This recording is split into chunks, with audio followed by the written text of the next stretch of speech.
പശ്ചാത്തപിക്കുവിൻ, ദൈവരാജ്യം സമീപിച്ചിരിക്കുന്നു. മത്തായി 4:17.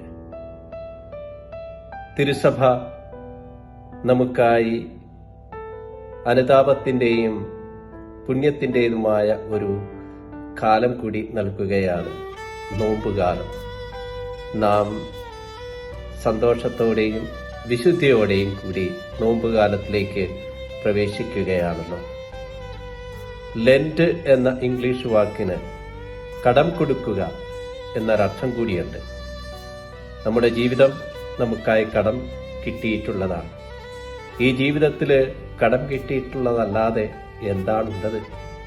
എൻ്റെ ജീവിതത്തിൽ കൊടുത്തു തീർക്കേണ്ടതായിട്ടുള്ള എന്തെല്ലാം കടങ്ങളാണ് ബാക്കിയുള്ളത്? എൻ്റെ ജീവിതത്തിൽ നിന്നും ഞാൻ ദൈവത്തിനും സഹോദരങ്ങൾക്കും ഈ പ്രപഞ്ചത്തിന് മുഴുവനും കൊടുത്തു തീർക്കേണ്ടതായ കടങ്ങളെ ഈ നോമ്പുകാലത്ത് ഓർമ്മിപ്പിക്കുകയാണ്.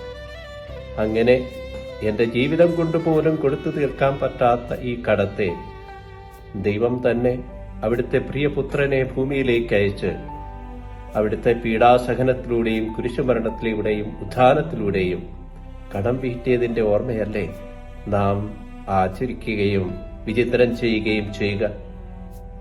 അതെ, നോമ്പുകാലം വിശുദ്ധിയിലേക്കുള്ള വിളിയാണ്. നന്നാവാനായി തിരുസഭ നമുക്ക് ഒരു അവസരം കൂടി നൽകുകയാണ്.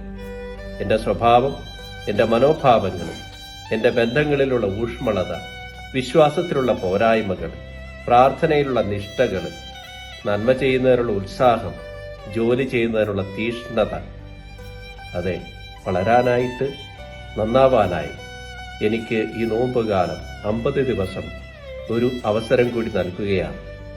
അല്പം കൂടി നന്നാവാൻ ഒരു സുവർണ അവസരം തമ്പുരാൻ നൽകിയിരിക്കുന്നത് ഞാൻ എങ്ങനെയാണ് ഉപയോഗിക്കുക? അവൻ മരുഭൂമിയിലേക്ക് പോയി 40 ദിവസം ഉപവസിച്ചു. പ്രാർത്ഥനയിലും തപസ്സിലും പരിത്യാഗത്തിലും ഉപവാസത്തിലും ചെലവഴിച്ചു. കർത്താവ് പാപിയായിരുന്നിട്ടല്ല മരുഭൂമിയിലേക്ക് പോയതും ഉപവസിക്കുകയും ചെയ്തതൊക്കെ. എൻ്റെ ഉപവാസവും ഞാൻ പാപിയായി എന്നുള്ള ഒരൊറ്റ ചിന്ത കൊണ്ട് മാത്രമല്ല, എൻ്റെ സമൂഹത്തിന്, എൻ്റെ കുടുംബത്തിന്, എൻ്റെ കുഞ്ഞുങ്ങൾക്ക്, ഈ ലോകം മുഴുവനും വേണ്ടി പാപപരിഹാരത്തിന് വേണ്ടി കൂടി ആവണം എൻ്റെ ഈ നോമ്പാചരണം. അത് ഇന്നും എന്നും ഞാൻ എൻ്റെ ശരീരത്തിലും എൻ്റെ മനസ്സിലും എൻ്റെ ആത്മാവിലും ചെയ്യുന്ന തപസ്സിൻ്റെ നിഷ്ഠകൾ കൊണ്ടാവട്ടെ. ഈ നോമ്പുകാലത്ത് നെറ്റിയിൽ ചാരം പൂശി കുരിശടയാളം വരച്ച് ഇന്ന് നാം ആരംഭിക്കുന്ന ഈ താപസയാത്ര നമ്മുടെയും നമ്മുടെ കുഞ്ഞുങ്ങളുടെയും കുടുംബത്തിന്റെയും സമൂഹത്തിന്റെയും തിരുസഭയുടെയും വിശുദ്ധീകരണത്തിലാവട്ടെ. അവന്റെ വിളി കേൾക്കുന്നില്ലേ? പശ്ചാത്തപിക്കുവിൻ, ദൈവരാജ്യം സമീപിച്ചിരിക്കുന്നു.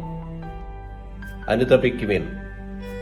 അനുതാപത്തിന്റെ വഴികളിലൂടെ നമുക്ക് നടക്കാം. നിന്നിലുള്ള കുറവുകളെയും മനോഭാവത്തിലെ വൈകൃതങ്ങളെയും തിരിച്ചറിഞ്ഞ് തിരുത്താം. ഈ നോമ്പുകാലം വിശുദ്ധിയോടെ നമുക്ക് ആചരിക്കാം. പ്രലോഭനങ്ങളെ ഈശോ നേരിട്ടതുപോലെ നമുക്കും ദൈവവചനത്തിൽ ഉറച്ച് നേരിടാം. നല്ല ഒരു നോമ്പുകാലം എല്ലാവർക്കും ആശംസിക്കുന്നു.